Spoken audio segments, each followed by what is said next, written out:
Hello and welcome. This is your host, Ken D. Foster. It's so good to have you today. I have a question for you. Are you ready to see the unseeable, know the unknowable, and therefore be able to do the impossible? If that's important for you, what are you going to have to do? Well, you're going to have to change. Change how you're probably doing life a little bit. You're going to have to step into a greater sense of yourself, a greater part of yourself. And that part that is not the brain chatter, right? It's not, changing your body so much. It's not about what you eat. It's not about what you own or don't own. There's something greater within you that is guiding you and showing you the direction, right? Think about it. Have you ever gotten still for just a minute and listened to all the mind chatter go on? What is that? Where does that come from? Have you ever asked that? Like, what's that all about? Well, when you start asking that question, and I asked it 30 years ago when I started to meditate. And by the way, this is not a show on meditation. This is a show on change and helping you to change. When I noticed that, I was convinced that I needed to somehow slow that thought, that chatter down, slow it down. I'd like to stop it sometimes. How about you? Well, when I got clear with that, there's something else observing that chatter, right? That's what I'm talking about. When we start to get in to a place called the zone, right? So I'm a cyclist and have been for a couple of decades, right? I love riding my bike, right? And at one point, my chatter shuts down and I get into the zone. And in the zone, there's no time. I mean, time collapses. I can start out and I can go for, I don't know, a 100-mile ride if I'm doing it. And honestly, the time just collapses because I'm doing something I love and I'm doing it quick. And I don't know if I'm doing it quick, but it feels like I'm going fast. It feels like I'm traveling and transcending time. So that's a place, though, when we're in that place, that change happens. And, there's a part of us when we set intention to change, and we don't even know how we're going to do it. I know this, that the powers to be, right? The people, the places, the things that you need to change show up as soon as you get out of denial that, there's something going on that you don't see. And you say, I'm done with that. I'm going to change this up. I'm going to make it better. I'm going to tune out for a while. I'm going to tune in for a while. And I'm going to let life unfold in a way that supports whatever that intention is. If you haven't tried doing that, it's a really cool thing to do. So set intention. Allow yourself to get in a quiet place and still place. Allow yourself to see what comes through. Sometimes you can journal about this. I used to journal also. I used to take out every morning. I do what I call the morning papers, right? And I would journal, I'd commit to journaling 3 pages in my notebook. The first page would be all logical BS. The next page, something else would come through. And the third page, there'd actually be some wisdom there. It was pretty cool. So, the world doesn't need, by the way, and you don't need any more information. What we need is wisdom. If you want to see the unseeable, know the unknowable, and do the impossible, then you need wisdom. So that's what my guest is going to bring to us today. I have a very special guest. We're going to talk about his wisdom. I'm going to add some of mine, hopefully, if it comes through today. And we're going to have some fun. So stay tuned. We'll be right back, and I'll bring my guest in.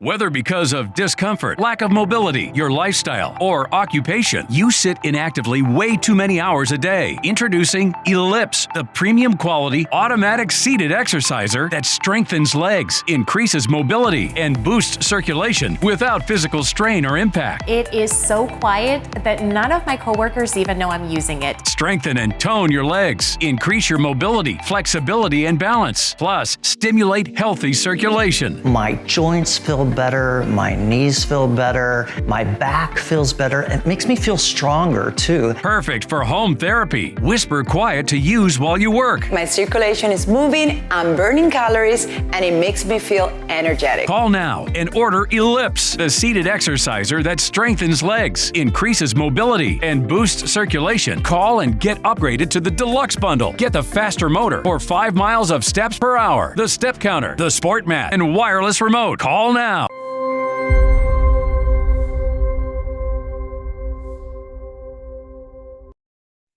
Well, welcome back, everybody. This is Kennedy Foster, your host for the Voices of Courage show. A very special guest, Julio Vincent. Julio, welcome to the show.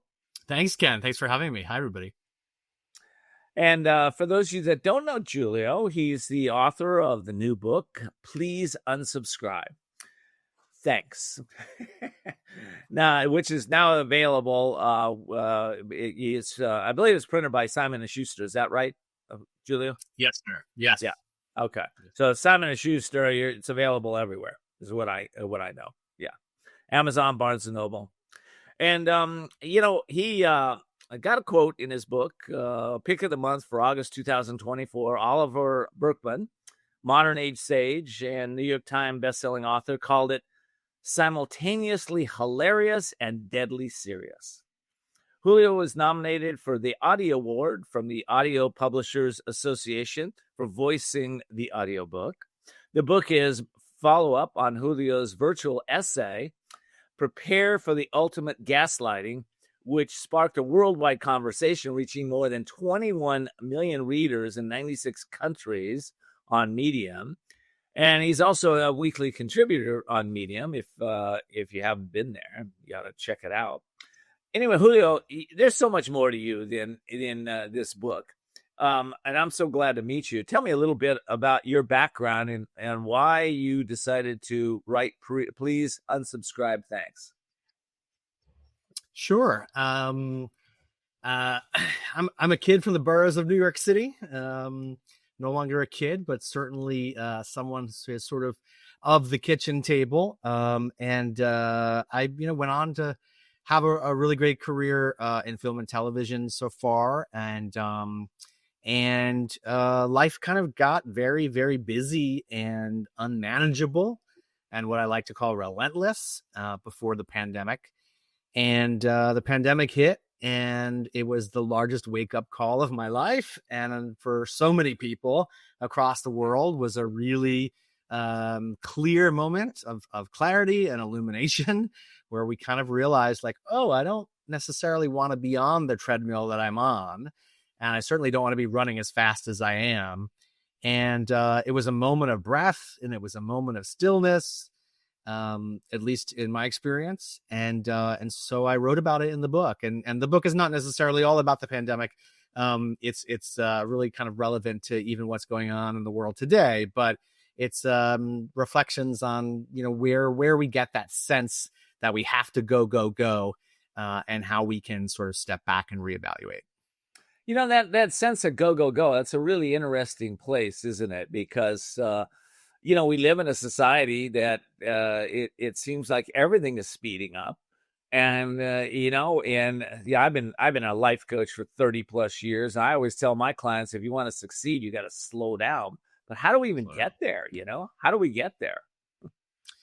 The slowness is so valuable. And I think, at least my experience during the pandemic taught me that. And I think before that, my understanding of slowness was that it was problematic, right? Is that I was kind of raised in this very high achievement, high competition, you've got to succeed world and educational landscape and economy. And we don't talk about the value of slowness in America. We don't talk about how incredibly life-changing it can be if you can actually get quiet. And, I think getting to that place takes a lot of practice and is hard, and people do it in a ton of different ways. But I found when it finally got quiet, I could hear myself instead of the endless and countless voices that are coming at me all day long. Yeah, no kidding, man. I think it was Leonardo da Vinci that said, Leonardo, one of the greatest creators of the Renaissance, said, isolation is the price of greatness. And then I think it was Yogananda, Paramahansa Yogananda, one of the great sages that came in our country in 1924 to bring yoga from India. He said that stillness is the price of greatness. And there's another great sage. He's alive today. His name is Irvin Laszlo. Irvin's been nominated for the Nobel Peace Prize twice and written about 106 books. And I asked Irvin one day, I said, what's the price of greatness? And he says, living from the mindset of oneness. And what else did he say? And knowing who you are. I thought that's interesting. Yeah. I think the oneness is so key. And I think that is something that could not have been clearer in the last 5 years, especially during the pandemic. But I think all we've seen is the power of thinking as we instead of thinking as me all the time. I don't think it's a stretch to say that in America, we're sort of trained by big business and our culture to think of myself first, right? Think of me. And that has certain value in certain contexts, but ultimately the we-ness and the oneness is an important element to not only contribution, but to success and to happiness. So. Well, I couldn't agree with you more. And it's interesting because we got some me's on TV a lot, right, in the media, and those me's believe that they attract a lot of other me's. It's all about me, and those me's attract other me's, and then they think that that everybody in the world thinks like them, and we, there's a lot of us that have really made that shift into realizing that we really are one.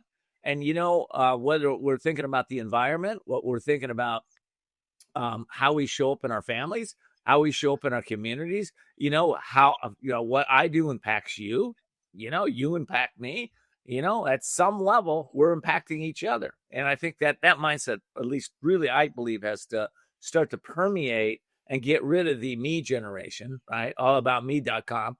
And move more and more into the oneness generation. We're all one here on this planet, right?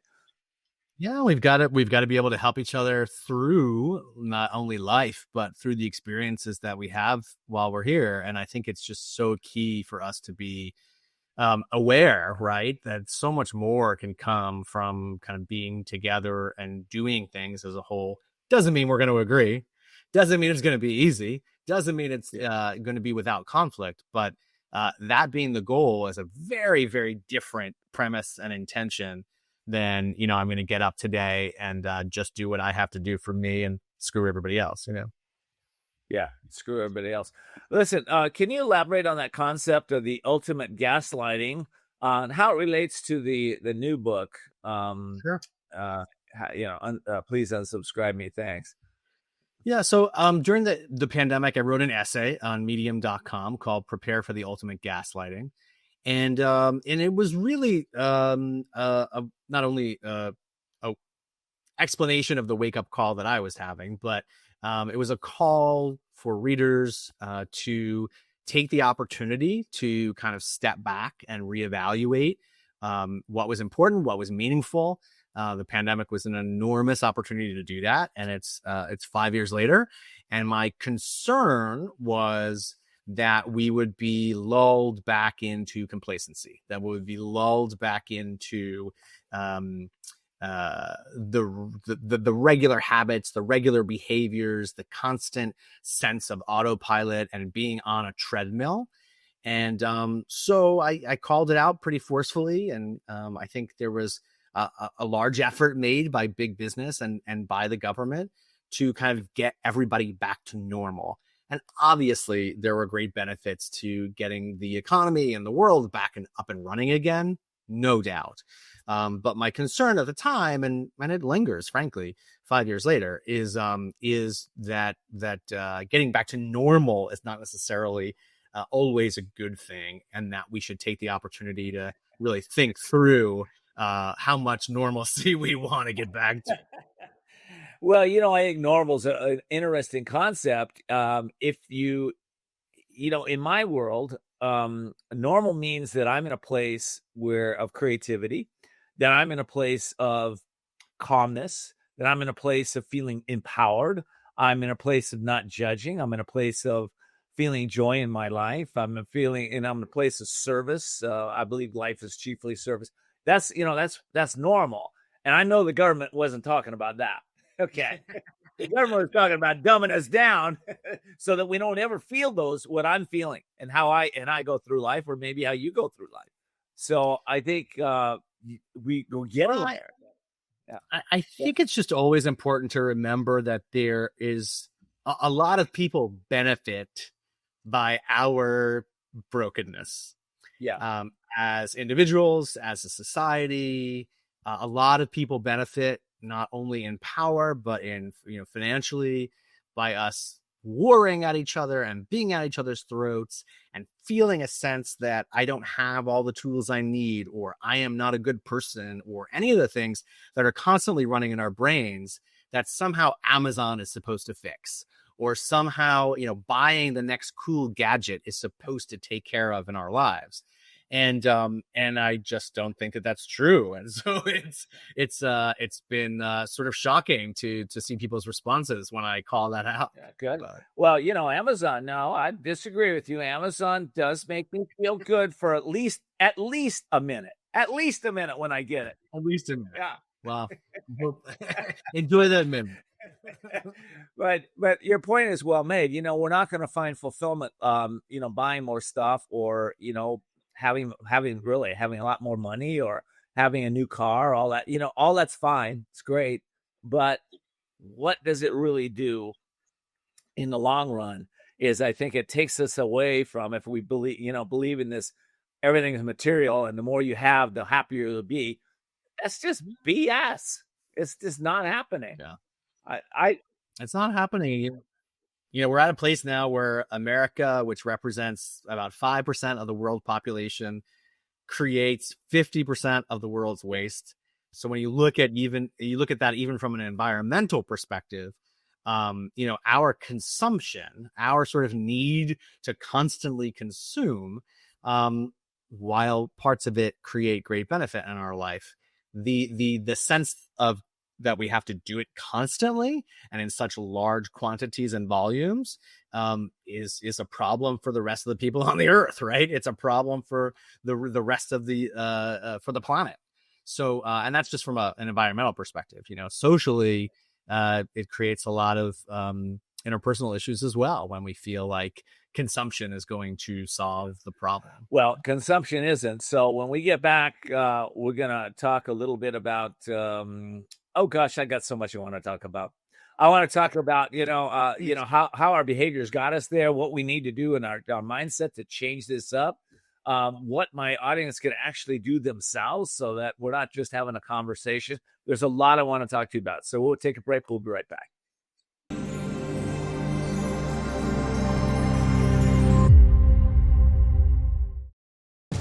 Imagine this is your money and someone wants to take it from you. Who is it? The IRS. Guess what? They want your money and they can take it, all of it if they want. Remember, they sent you that letter right over here that said, hey, you owe us a bunch of cash and we're going to take it from you right now. So what do? You fight back by letting our team of experts work it out with the IRS so you can keep your money. And hey, we're good at what we do. When you hire us, you get a team of guys on your side that know the IRS laws, and we'll fight really hard to save your money. So, if you owe the IRS a ton of cash and you want to keep it, call right now and learn for free how we can help you put it back in your pocket.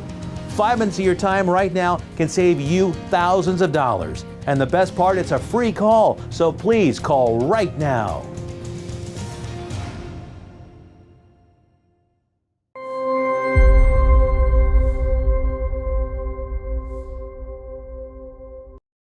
Well, welcome back, everybody. This is your host, Kendi Foster, and I've got Julio Julio Vincent. It's okay. Yeah, got that Southern California thinking going on. I got Julio Vincent on my show, and he's got a new book out called Please Unsubscribe. Thanks. How do you see these automated behaviors that I know I've been part of, you've been part of?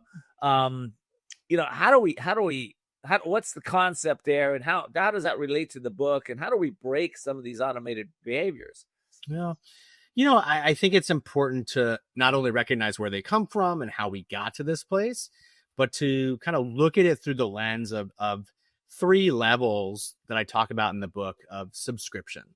The outer surface level of subscription being the obvious stuff, right? The low-hanging fruit, the email, the screens, the digital nonsense that comes at us all day long on our phones and on our laptops and on TV. And then I think you've got the sort of middle ring of subscription, which is our social networks and the people that we're subscribed to, whether that's online or in real life. Those are subscriptions as well. Those are tethers. Those are commitments, emotional contracts that we've made with other people to have them in our lives as friends or as colleagues or as acquaintances, whatever that might be.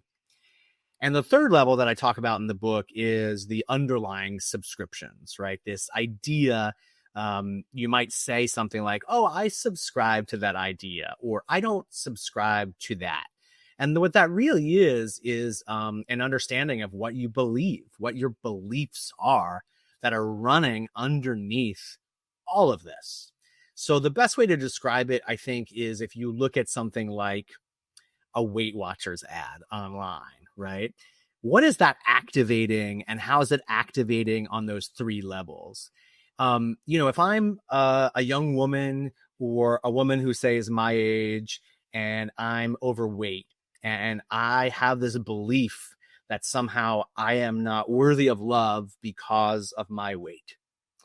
And I exist in a social network online that shows me pictures every day of that girl from high school who was really popular and really skinny and has a beautiful husband and a beautiful life. And I feel bad, and I'm constantly reinforcing that belief that I have. And then right next to it is an ad for Weight Watchers. I am more inclined to click that ad. And so I think these three levels of subscription are very interrelated. They are the basis of consumer psychology, and they're architected that way so that our consumerism and our big brands and big companies can activate those beliefs in us and get us to click that button. Not all clicking is bad. Not all subscriptions are bad.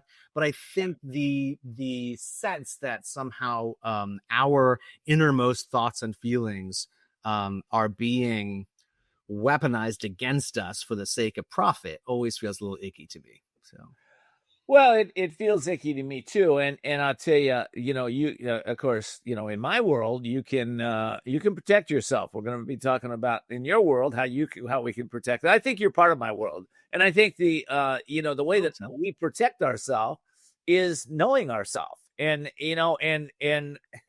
knowing yourself like that ad. It's like, well, gosh, am I going to feel less than because somebody's skinnier than me, or am I going to just look at it and go, well, that's an interesting point of view, right? I mean, there are ways we can look at realize who we are and not feel bad, right?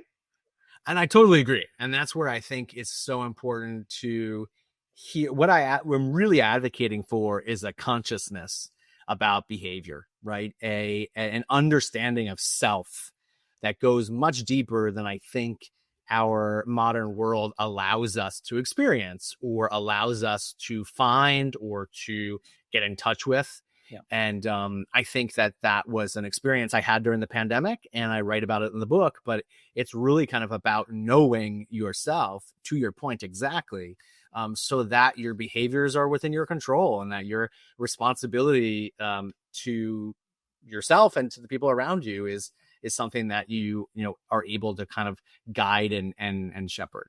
Yeah. Well, I consider myself a pretty well-read guy. I'm I'm consider myself spiritually a yogi, right? And the yogis are kind of interesting people. We take the road of self-realization by going within ourselves and looking at what's working, what's not working, stilling the mind, quieting, observing, becoming a really good observer of things. And I think part of and why do we do that? Well, why I do it is because I wanted to know myself, right? I didn't know what self was. I had somebody early on in my career tell me, Ken, go look in the mirror and stay there for 20 minutes and ask yourself, who am I? Who am I? Which I did, and I didn't get the answers. It would just come back like, well, I don't know who I am. Because of the programming, though. Because of the programming that we are really dumbed down it's not I'm not sure it's a conspiracy to dumb us down. Maybe it is, but I think that it's the society. It's that what we live in, it's we're not necessarily taught to be self-reflective, right? Yeah, I don't think it's a conspiracy. I don't think it's malicious. I don't think that there's an intention there that is negative or bad. I just think there's a great benefit to our not being aware, right? There's a great benefit sometimes to other people and large corporations and some of the cultural forces that are around us if we kind of don't look inside and don't create stillness. And so there's never really an incentive to do that. And that incentive really has to come from you. It does have to come from us. And I think there's a piece in, that we have to question everything. Well, okay, so I'm going to take a quick break. We're going to come back, and I want to ask you a little bit about some of the practical steps readers can take after they read your book, which is called Unsubscribe. Thanks. It's I put it on the screen. We'll be right back talking about the book, and we'll go from there. All right.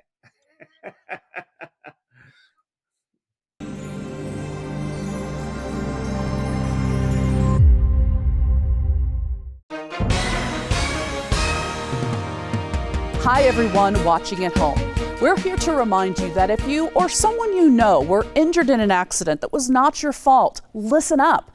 We have live agents available right now to answer your questions and tell you how much your case is potentially worth. Hi, I'm Gina Bellich, here with spokesman and TV personality Tom Mustin with us in the Help Center. So Tom, phones are really busy over there. Tell us what kind of calls you're seeing. Well, Gina, first off, thank you for having me here in the call center with you. We always enjoy talking to the viewers and getting folks the compensation that they deserve. We're seeing calls about all kinds of accidents, but the most common by far has been car accidents. So if you or someone you know were injured in an accident that was not your fault, give us a call right now. You'll speak with a live person. They'll answer any questions you have and tell you if you have a case and how much your case is potentially worth. Thanks, Tom. All right, folks at home, you heard it. Take advantage of this opportunity and call now. Hi, folks. Joe Namath here. Did you know that I wear hearing aids? I love my hearing aids, and I am here to help you get a deal on the same brand I wear.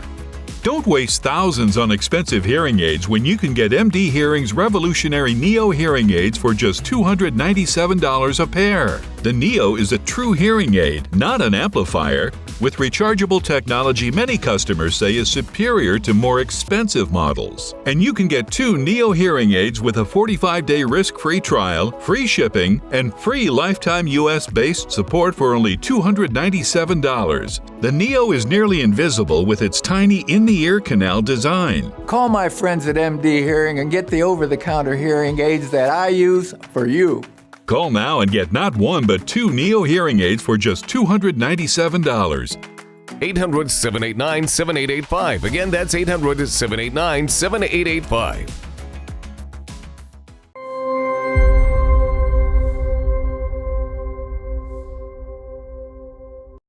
Hi, this is Kendi Foster, and before I get back to my guest, I want to just mention a couple things to you.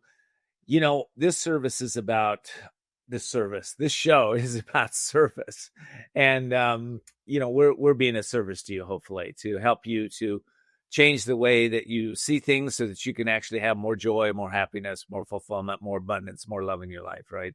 That's what I do this show for. So I know it sounds a little Mary, what I want to say, a little soft on the surface when I say those things. But the truth is, we all can experience more of that. And we do that by serving each other, right? So I encourage you to pass this show on to people that you care about, subscribe to our YouTube channel, and keep watching, because we are helping people see the unseeable, know the unknowable, and do the impossible. Here's my guest, Julio Vincent, in his new book we're going to put back on the screen. It's called Unsubscribe, Thanks. And this book is shaking up the world right now. Julio, what are some of the practical steps people can take when they get your book? So there's about 100 practical and tactical strategies in the book. But I think the best way to think about it is really with a few questions, which is, how can we slow down? How can we put limits back in? And how can we make things more human? And I think you can look at those three questions in any experience or any situation or context, and think through, how do I take what's happening right now, whether it's dealing with my teenage child or buying something on Amazon or, training for a marathon, whatever it might be. How do I slow this down so that the speed really feels sort of aligned to my human body and my human experience, instead of sort of warp speed that our entire existence seems to act in now. The second question being, how can I put limits back in? One of the things that's happened in the last, 10 or 20 years, Ken, is we've eroded limits, we've eroded boundaries, we've eroded the structures that sort of keep our experience day to day aligned to a human experience. So that question is important. How do I put a roadmap back in? How do I put structure back in and limits back in? Whether that's, okay, I'm only going to have 10 apps on my phone, or I'm only going to, look at my email until 7:00 at night, or I'm only going to have, I'm only going to send 20 Christmas cards, whatever that might be. How can I create a limit where there really wasn't one before? And third, how do I make this a more human experience? So the example I always use is just being in a grocery store, right? And sort of choosing not to be in the robot line, but to be with people, reinforcing the social fabric, being a part of the community, saying hello to Doris or Marge or Bob or whoever it is. It feels very Mr. Rogers. It feels very like overly earnest, but I think it's important, right? It's important. That is the social fabric. And we have to sort of renew it day to day. That person may not want to talk to you. You don't have to have a long conversation, but there's a reason they have a name tag on, right? So I think it's important to look for these opportunities in everything that we do to slow down, put limits in, and make our experience more human. Well, years ago, I decided that I would, set my intention that I would put a smile on the cashier's face, right? I didn't know how I was going to do it. I was kind of shy about doing that too. It took a little courage to do that. And, now it's become a habit. I look them in the eye, I connect with them, I'll compliment them on maybe, their outfit or how beautiful their eye makeup is or something, whatever it is, it doesn't matter, their tattoos, whatever, it doesn't matter. And, inevitably, I put a smile on their face. Usually when I leave, I'll say, I hope you have a great day and with a lot of happy customers. That always gets them because there are a lot of cranky customers. I'm sure. Those poor people, but they're not people. They're my friends. They're, we got to start looking at these, everybody's separate from each other. Really, we're all one with one another, right? We have separate bodies maybe, but in at the level that you're talking about, that self, very deep self, we're connected, right? We're very right. They're showing quantum physics, quantum mechanics, string theory. I mean, everything shows us from the macro and the micro, we're all connected. There's a oneness here. So my partner is from Southern Europe and a very small country, Montenegro. And when he first moved here, was astonished at how much we talk to each other, actually, right? How much we engage with the cashier or the person on the street.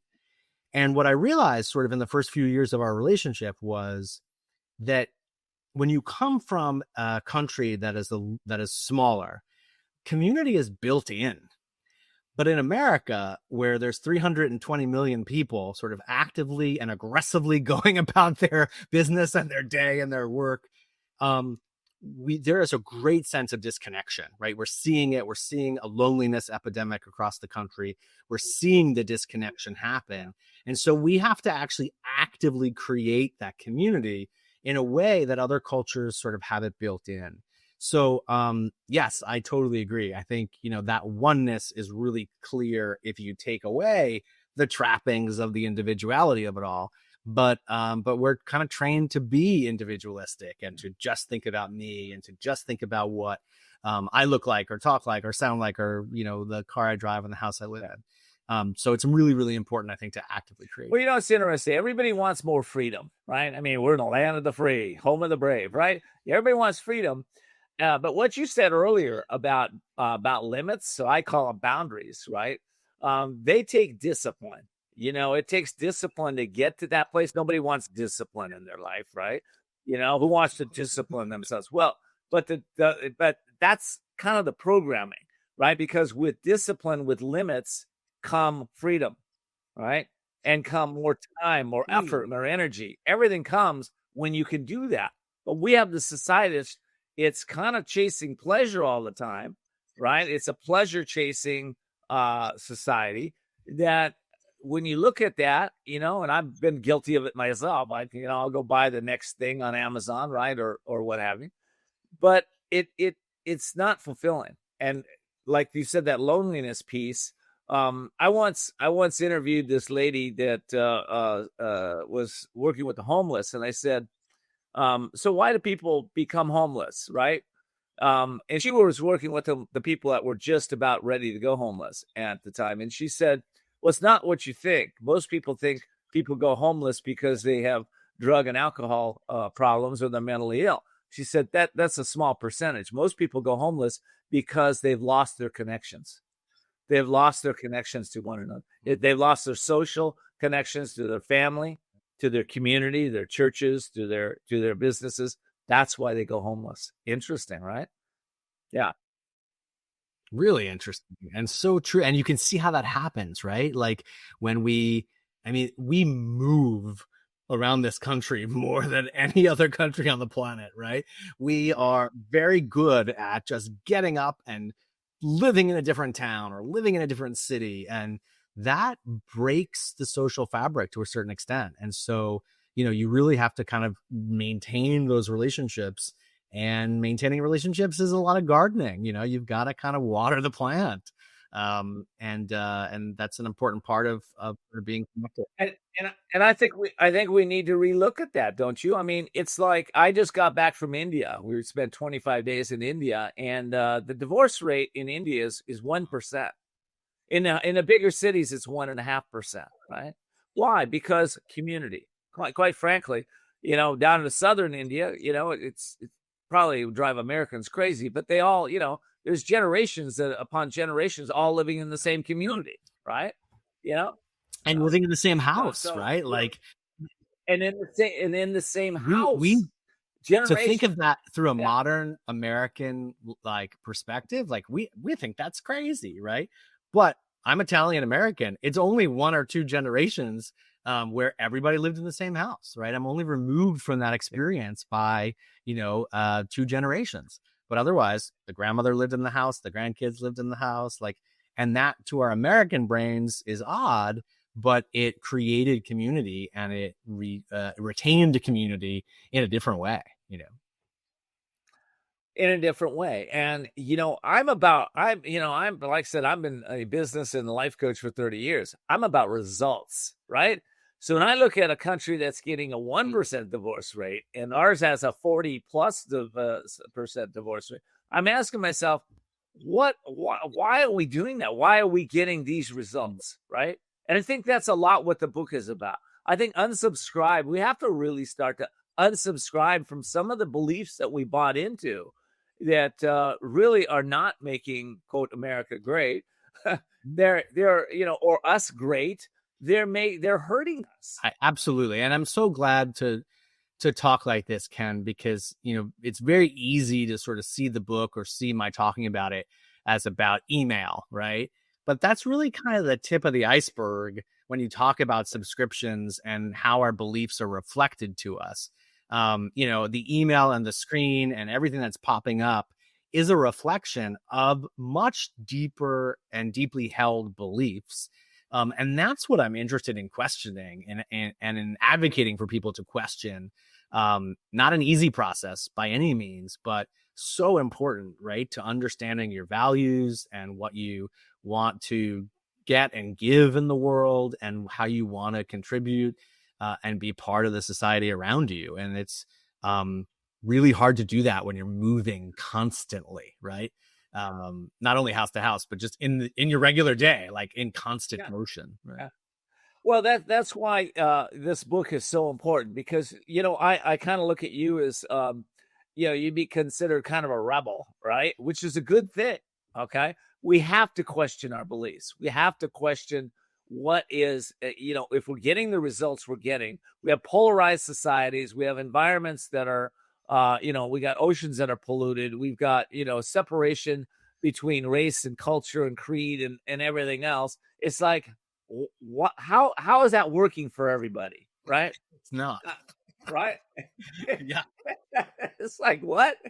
So it's kind of funny. I mean, it's like, at one point, everybody wanted to see me as a white man, right? And you're a black man, or you're a red man, or you're and now, everybody, for a while, everybody wanted to see me as now red or blue. Okay. Now I'm either red or I'm blue. I'm like, listen, I'm a soul. I'm an individual that has opinions, but that's not who I am. I'm much deeper than that. I think that's the message that, this book shakes up and starts to get people into that place. Yeah. It's I say in the opening of the book, this is not a political book. It's very clear what my politics are if as you read it, but it's not, it's, our politics have become so, divisive is not even the right word, right? Just full of conflict and venom and malice. And my dad and I have distinctly different views politically. But we've had a really good time in the last year of sort of injecting humor and injecting love and injecting a sense of oneness, frankly, because we're father and son, about our politics in a way that has allowed us to discuss it. There's a lot of people who for whom that is just impossible. But we've got to get closer to being able to not see ourselves as just red or blue and see ourselves as members of the same nation. Well, we can both be right. Okay. We can both be right. I don't, I'm right, you're wrong. Wait a second. It's like, what happened to just discussion? Like you said, let's just talk about it with love. Like you said, I love that. Put love in there. If love and wisdom are not in our conversations, then I think then what is, right? What's in there? I think we have to question that, right? Well, a lot of bullshit. and the reason I use that word very specifically, not only in the subtitle, but in the book, I actually do an exploration of the word and the etymology of the word. And there's a great Princeton professor who wrote an entire book called On Bullshit, Professor Frankfurt, who basically walks through why our society is so full of the thing both you and I understand to be bullshit, right? But and I don't repeat it to be offensive or derogatory, but there is a sense of nonsense, right? There is a sense that we are constantly flooded with nonsense and shiny objects and things to distract from the kind of ultimate truth that I got to get through this life, and it's going to have to, require the help and the love and the service of other people. And so do you. And so do we all as a community of people. And, to your point earlier, right? It might sound a little Pollyanna, But do you want the opposite? Yeah. Right? The opposite is war, right? The opposite is constant conflict. The opposite is people getting shot on the street in the middle of Manhattan last week, right? Because of their, professional behavior. So I think it's just really important to be mindful of that and to kind of choose love, because ultimately, if we don't, then we're going to get the opposite. Well, we are. And listen, the some of the sages that I follow, right? They a lot of people want to change the world. That's great. Okay. But, number one, you got to change yourself. If you want to change the world, you got to change yourself. That's number one. So if you're going out there, you got hatred in your heart, you got anger, you're pissed off, you're a rebel in that sense.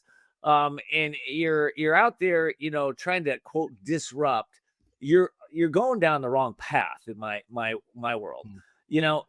Change yourself, tune in to find out who you are first before you go out there and try to destroy someone or something, because of your programming, quite frankly, that somebody's told you this is the way it is, whether it's, it's so interesting. People always blame the colleges and they blame the government. It's like, we have to stop all that crap.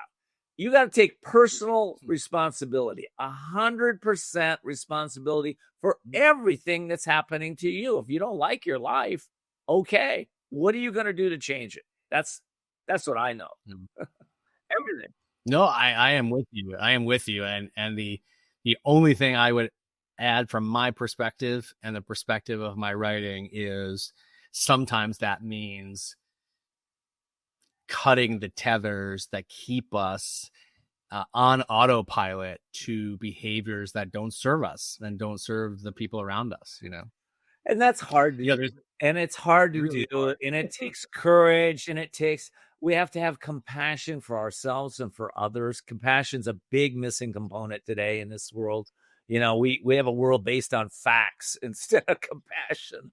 And, facts are sometimes facts are facts, but a lot of times facts are not facts. And you just think they're a fact because somebody told you, or some research came out and said it's this way, I think we need to really question everything. I think it's important. It's certainly important to do that personal check-in and to be responsible and to sort of vet your information and understand your information as best that you can, right? And I think we live in an ecosystem of like too much information. And so it's very difficult on a daily basis to take everything in and understand where it's coming from and be savvy about whether or not it's helpful or productive. I mean, that's a lot of time and energy, right? A lot of time and energy. Well, listen, we're out. Speaking of time, we're out of the time in this segment. So, Julio, thank you so much for having this conversation. We're going to have to continue this. I like this conversation. Well, thanks. It was a pleasure to be here. So thanks for having me. Yeah. And for my listening audience, the book is Please Unsubscribe. Thanks. How to Take Back Our Time, Attention, and Purpose in a World Designed to Bury Us with Bullshit, by Julio Vincent. You can get it on Amazon, Barnes & Noble. It's a Simon & Schuster book. Is that right? Yes, sir. Yeah. Simon & Schuster book. Yeah. So they're everywhere. And wow, I hardly wait to get it and read it myself. Sounds like you've done some really good work with this book. Again, thank you so much, Julio. Thanks, Kev. And I want to thank all of you for joining me today. This has been another powerful show. If you like this show, please pass it on to those that you care about, that you love, and you would like to help have a little more joy and happiness and love in their life. And from my heart to yours, keep striving to see the unseeable, know the unknowable, and be able to do the impossible, and be all you can be.